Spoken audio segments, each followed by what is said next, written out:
आमच्या काळात. तुम्ही कधी लक्ष दिलंय का? असं एक वाक्य असतं जे प्रत्येक पिढीने कधी ना कधी ऐकलेलं असतं. प्रत्येक जनरेशनकडे हा एक परमनंट डायलॉग तर नक्कीच असतो. मग ते बुमर्स असो, साधारण 1946 टू 1964च्या दरम्यान बॉर्न झालेले, म्हणजे इंटरनेट येण्याच्या आधीची पिढी, किंवा जेनेक्स असो, जे 1965 1980च्या दरम्यान बॉर्न झाले आहे, जे अॅनालॉग जगात मोठे झाले पण डिजिटल जगाशी ऍडजस्ट करायला शिकले, किंवा मिलेनियल्स जे 1981 टू 1996च्या दरम्यान बॉर्न झाले आहेत, जे इंटरनेट बरोबर मोठे झाले. लँडलाईन पासून ते स्मार्टफोन पर्यंत सगळा बदल पाहिलेला आहे त्यांनी. किंवा जेनझी जे 1997 टू 2012 दरम्यान बॉर्न झाले आहे, ज्यांना इंटरनेट शिवाय जगण्याची कल्पनाच करता येत नाही. आणि खरं सांगायचं तर या गोष्टीत थोडा सेन्स तर आहे.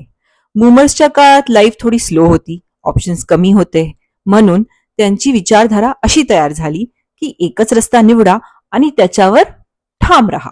जेनेक्स कॉन्स्टंट चेंजच्या मधोमध मोठे झाले. टाईपरायटर पासून लॅपटॉप पर्यंत सगळा प्रवास बघितलाय त्यांनी, म्हणून त्यांचा ब्रेन शिकला ऍडजस्ट करा, सिस्टम समजून घ्या. मिलेनियल्स सतत बदलणाऱ्या जगात मोठे झाले. नवा सिलेबस, नवीन टेक्नॉलॉजी, नवीन अनसर्टनिटी, सगळं काही एकाच वेळी. म्हणूनच त्यांचं ब्रेन शिकला की सगळ्यासाठी रेडी राहायचं, पण रिलॅक्सेशन, अरे त्यासाठी वेळच कुठे.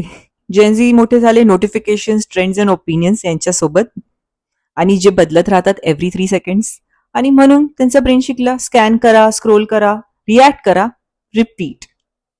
आणि आता येतं जेन अल्फा, 2013 नंतर बॉर्न झालेले. जेन अल्फा म्हणजे आजची मुलं.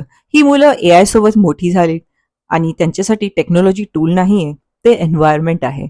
अकॉर्डिंग टू सायन्स हे सगळं नॉर्मल आहे. एव्होल्युशनरी सायकोलॉजीच्या नुसार आपला ब्रेन ज्या एन्व्हायरमेंटमध्ये मोठा होतो तशाच पद्धतीने विचार करायला शिकतो. म्हणजे अटेन्शन असो, हॅबिट्स असो, किंवा आपली कोपिंग स्टाईल, हे सगळं त्याच्यावरच अवलंबून असतं. 1859 मध्ये चार्ल्स डार्विन यांनी एक साधी गोष्ट सांगितली, आपलं जे सर्वायवल आहे ते स्ट्रॉंग असल्यावर नाही तर अडॅप्ट करण्यावर, म्हणजेच ऍडजस्ट करण्यावर अवलंबून असतं. आणि सायकोलॉजिस्ट आजही मान्य करतात की ही गोष्ट आजही तितकीच लागू होते. म्हणून जेव्हा कोणी म्हणतं आमच्या काळात सगळं चांगलं होतं, तेव्हा तो दुसऱ्या पिढीला जज करत नसतो. तो फक्त एवढं सांगत असतो, माझा ब्रेन एका वेगळ्या जगासाठी तयार झाला होता आणि ते जग आता अस्तित्वातच नाहीये. सेम ब्रेन, फक्त अपडेट्स वेगवेगळी. आणि ऑनेस्टली 10 वर्षांनी आपणही म्हणू, आमच्या काळात आम्ही स्वतःच टायपिंग करायचो, आमचे स्वतःचे थॉट्स. जग खूप वेगाने बदलत आहे, म्हणूनच या नवीन वर्षात थोडं फ्लेक्झिबल व्हायचा प्रयत्न करूया. New year, new flexibility. मागच्या वर्षापेक्षा थोडंसं जास्त. नवीन वर्षाच्या हार्दिक शुभेच्छा सर्वांनी.